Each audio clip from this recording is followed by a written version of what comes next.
Parfois, il suffit d'un soupir pour ouvrir un univers. Il suffit d'une vieille photographie, du parfum oublié d'un parfum, d'une chanson qui arrive, sans prévenir, et l'âme s'interroge. Où es-tu? Où se trouve maintenant cette présence qui fut un jour étreinte? Regard, parole, nous ne le disons pas toujours à voix haute. Il y a des douleurs qui se vivent en silence, comme celui qui garde un secret avec le cœur tremblant. La chaise vide à la table, le nom que l'on évite de prononcer, la chambre fermée, tout cela crie, sans un son, qu'il manque quelqu'un. Et cette absence, si dense, si inexplicable, se transforme en une question qui se répète comme un écho. Où est l'âme de celui qui est déjà parti? Peut-être as-tu ressenti ce vide toi aussi, entouré de personnes, mais seul, écoutant des mots de réconfort, sans pourtant trouver d'apaisement. Peut-être as-tu cherché des réponses dans ta foi d'enfant, et tu as trouvé le silence, ou dans la logique, et tu as trouvé plus de doutes.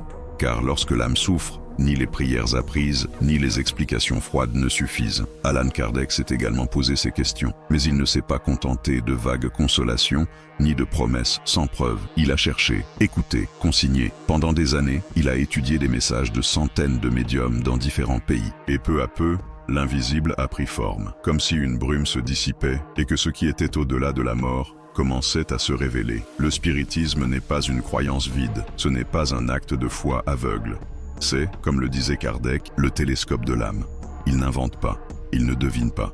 Il révèle simplement ce que la logique n'atteint pas encore, mais que le cœur pressentait déjà, car l'amour ne meurt jamais, il change seulement de lieu. Et c'est ainsi que nous commençons ce voyage, non pour te convaincre, mais pour t'accompagner, non pour te promettre des miracles, mais pour te donner du sens, car la douleur, lorsqu'on la comprend, ne fait plus aussi mal. Les esprits nous ont dit que le moment de la mort n'est pas un abîme. Ce n'est pas l'obscurité, ce n'est pas la fin. Pour beaucoup, c'est comme se réveiller d'un long rêve. C'est ouvrir les yeux et se rendre compte que le corps ne répond plus, mais que la conscience continue. Tu continues d'être, tu continues de sentir, tu continues de penser. Il y a des récits d'esprit qui décrivent la transition comme une glissade douce, comme si l'âme se détachait lentement du corps, sans violence. D'autres ressentent une sorte de torpeur, un engourdissement, comme s'ils flottaient entre deux mondes. Mais il n'y a pas de douleur physique. Ce qui fait mal, souvent, c'est l'attachement. Car lorsque l'âme ne veut pas lâcher, lorsque le cœur reste lié aux culpabilités, aux peurs, aux promesses non tenues, le détachement devient plus lent. Le corps meurt, mais la personne ne s'en va pas encore. Elle reste et elle ne le sait pas. Oui, il existe des esprits qui ne perçoivent pas leur propre mort. Ils marchent dans la maison, écoutent les conversations, essaient de parler et ne comprennent pas pourquoi personne ne leur répond. Le temps devient confus, l'espace s'efface. Et c'est là que commence la souffrance, non pas par un châtiment divin, mais par l'ignorance de leur nouvel état. L'erreur la plus commune est d'imaginer que le ciel est un lieu, une région avec des portes, des nuages et des cœurs d'anges. Mais les esprits nous révèlent une autre vérité. Le au-delà n'est pas un point sur une carte, c'est un état vibratoire. On n'y arrive pas avec les pieds, on y accède avec l'âme. Chacun de nous vibre à une fréquence déterminée par nos pensées, nos émotions, nos intentions. Et lorsque nous quittons le corps, nous n'allons pas dans un endroit, mais dans un champ d'énergie qui s'harmonise avec notre état intérieur. Si tu as aimé, si tu as pardonné, si tu as semé la paix, ton âme sera attirée vers des plans où règne l'harmonie. Mais si tu as haï, si tu as gardé des rancunes, si tu as vécu dans la culpabilité, tu resteras dans des régions plus denses, plus troubles, jusqu'à ce que tu commences à te transformer. C'est pourquoi il n'existe pas de Dieu vengeur. Il n'y a pas d'enfer éternel, ni de ciels automatiques. Il y a une affinité morale, il y a une résonance vibratoire. Nous sommes là où vibre notre cœur. Beaucoup d'esprits ne parviennent pas à se détacher de la terre immédiatement. Ils s'accrochent aux objets, aux maisons, aux personnes, car le détachement est un art qui ne s'apprend pas en mourant. Il se cultive de son vivant. Et lorsque nous ne le cultivons pas, l'âme s'en mêle dans ses propres fils de jalousie, de remords, de possessivité. Un esprit peut rester prisonnier d'une pièce, d'une photographie, d'un anneau hérité, non pas parce que cet objet a un pouvoir, mais parce que sa mémoire y est ancrée. Et tant qu'il ne comprend pas, tant qu'il n'accepte pas, il continue de se sentir vivant dans un monde qui ne lui appartient plus. Allan Kardec, en étudiant ces cas, a découvert que la souffrance post-mortem n'est pas une sentence, c'est une conséquence naturelle de l'état mental de l'âme. Et que tout comme il n'y a pas de châtiment éternel, il n'y a pas non plus de pardon automatique. La mort ne nous rend pas sages, elle nous laisse simplement nus face à notre propre vérité. Ce que l'on appelle le seuil, cette région sombre et confuse où de nombreux esprits demeurent, n'est pas un enfer, c'est une école, une pédagogie de l'âme, un espace où les âmes affrontent leur reflet intérieur, non pour être punies, mais pour s'éveiller. Et c'est là que commence la transformation, car il n'y a pas de juge plus sévère que la conscience éveillée. Le remords n'a pas besoin de fouet, il est en soi sa propre purification, comme une éponge qui absorbe l'obscurité pour devenir lumière. Et attention à croire que toute souffrance est méritée. Les esprits sont clairs. Tout ce qui fait mal n'est pas un châtiment. Il y a des épreuves, il y a des conséquences. Mais il y a aussi un amour infini guidant chaque processus. Car la justice divine n'humilie pas, elle rééduque. Dans les colonies spirituelles, il existe ce que les esprits appellent la miséricorde vibratoire. C'est une fréquence de compassion si intense, si réconfortante, qu'elle transforme même l'âme la plus endurcie. Là, le repentir sincère est la clé. Et lorsque l'âme s'ouvre, une école s'ouvre également. André Louise nous a raconté l'existence d'une école du repentir, un lieu où les esprits sont guidés par des mentors spirituels pour comprendre leur passé, guérir leurs blessures et se préparer à une nouvelle opportunité. Et non, les petites âmes ne sont pas perdues. Les enfants qui partent trop tôt ne restent pas aérés. Ils sont accueillis, ils sont protégés, ils sont guidés. Dans le livre des esprits, on trouve des révélations profondément consolantes. L'âme enfantine ne se perd pas. Son évolution continue, avec douceur, avec patience, dans des lieux de lumière. Là, ils grandissent en sagesse, entourés d'amour, jusqu'à être prêts pour de nouvelles étapes. Et souvent, ils sont visités par les esprits de leurs parents, ou reçoivent la compagnie d'êtres qui les aiment depuis d'autres existences. Car l'amour ne connaît ni le temps, ni l'oubli. Mais il y a quelque chose qui fait mal,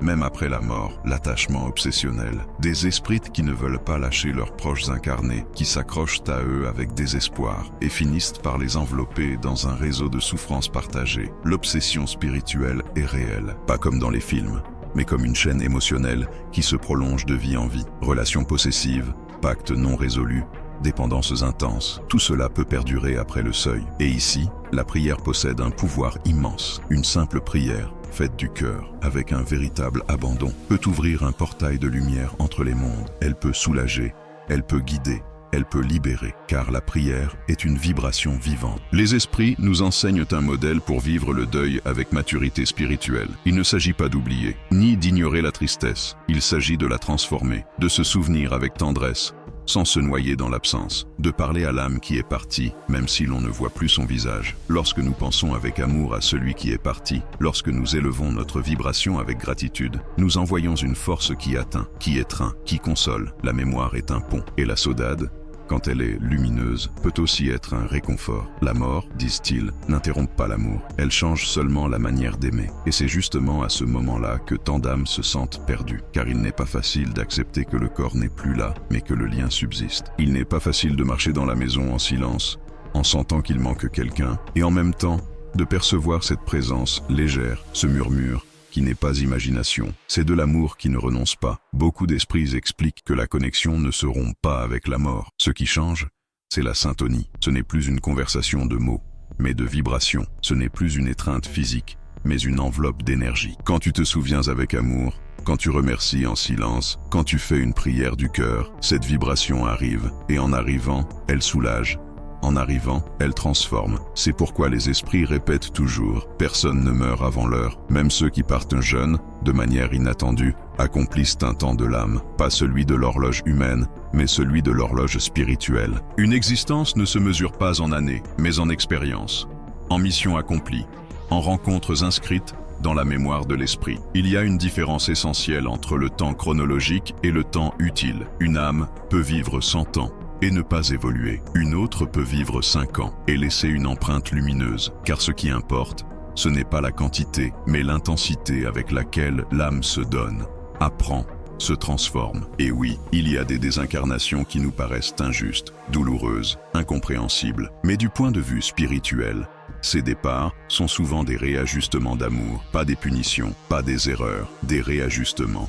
Comme si la vie disait « Jusqu'ici, c'était suffisant. Et ce qui manquait se complétera plus tard, dans un autre corps, dans une autre histoire. » Il existe des récits profonds de retrouvailles entre parents et enfants lors de réunions médiumniques. Des lettres psychographiées apportant des détails que personne d'autre ne connaissait. Des mots, des noms, des souvenirs. Non pas pour impressionner, non pas pour convaincre, mais pour consoler. Car le véritable réconfort balaie tous les doutes. Une mère, en recevant une lettre de son fils décédé, reconnaît non seulement les mots, mais la vibration. Elle ressent sa présence. Elle sent que l'amour ne s'est pas arrêté, qu'il y a une vie après la vie. Et cela suffit, car l'amour, lorsqu'il est confirmé depuis l'autre rive, devient un pont, devient un soulagement, devient une certitude. Chico Xavier fut témoin de nombreuses retrouvailles comme celle-ci, et il disait avec sérénité, le renouement n'est pas une promesse, c'est une certitude, pas toujours dans cette vie, pas toujours avec les mêmes visages, mais l'âme reconnaît, l'âme retrouve, car ce qui appartient à l'âme ne se perd jamais. Et lorsqu'il est question de culpabilité après la mort, il est important de le dire, oui.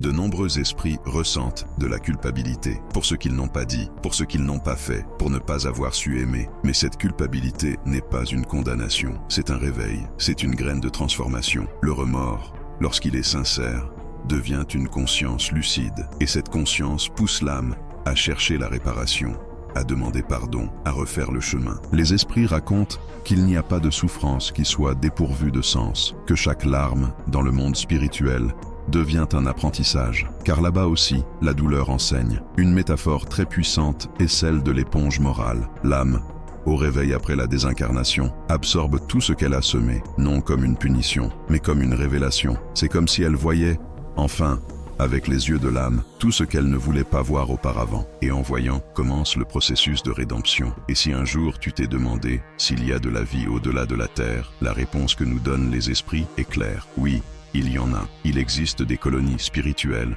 oui, mais il y a aussi de la vie sur d'autres mondes, des mondes plus évolués, plus harmonieux, où la spiritualité fait partie du quotidien, des mondes où l'amour n'est pas l'exception, mais la règle, des mondes où les âmes vivent en paix, apprennent sans douleur, grandissent sans guerre. Kardec a étudié des dizaines de communications sur la pluralité des mondes habités, et sa conclusion fut simple et profonde. L'univers est une école sans mur, une école où chaque planète, chaque plan, chaque vibration représente un degré différent dans l'évolution de l'âme. Imagine cela, un univers qui ne punit pas, mais qui éduque, où chaque existence est une leçon, où chaque douleur est un enseignement, où chaque retrouvaille est une nouvelle opportunité d'aimer mieux. Et peut-être que cela change tout. Peut-être qu'après avoir entendu ces vérités, ton regard sur la mort ne sera plus le même. Peut-être qu'à présent, au lieu de craindre, tu ressentiras de la curiosité. Au lieu d'angoisse, tu sentiras la paix, car maintenant tu sais que ton être cher n'a pas disparu. Il s'est seulement transformé. Il a seulement traversé un voile. Et il est là, sous une autre forme,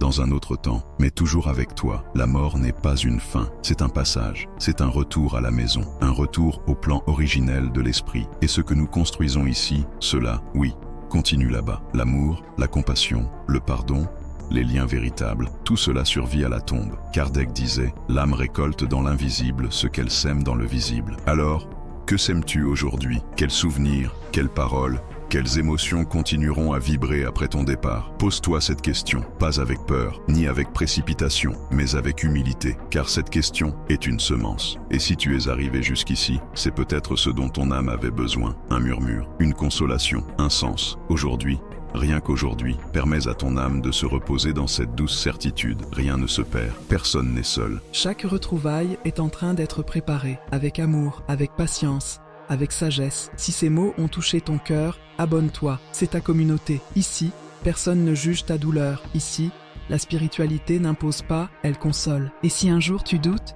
reviens écouter, car parfois, un simple mot peut ouvrir un portail de lumière entre deux mondes. Et si le vrai adieu n'était qu'une façon différente de dire « à bientôt », je t'enlace depuis l'âme. À notre prochaine rencontre.